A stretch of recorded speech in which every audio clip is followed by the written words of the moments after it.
second key concept is about speed of our productivity. Sometimes you're forced to choose, and there's a relationship between the volatility of your workload and how fast or productive you can be. Okay, so this is a spectrum. This side is about being as fast as you possibly can in terms of test and review, and that side, the left-hand side, is about being as productive as you possibly can. And if you have volatility, you have to decide where you want to be in that. You can't have both, always. Okay?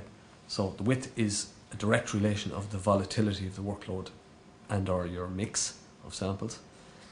You do, in all lean lab projects, you implement flow or velocity, in brackets, it's the same thing.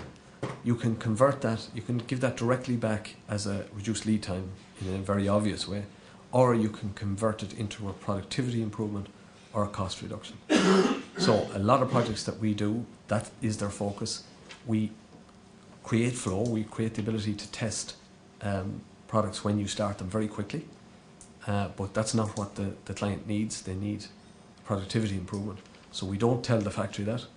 We still give them the existing lead times, and we use that difference between how long it now takes us to test something, the throughput time, versus the lead time which we tell the factory it takes us, and we use the difference between those two to level, and I'll show you how in a moment.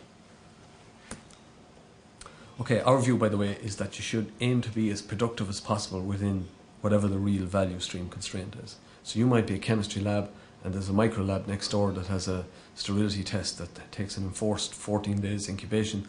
There is no benefit to the site of you being any faster than that. So you be as productive as possible within that real constraint. Okay?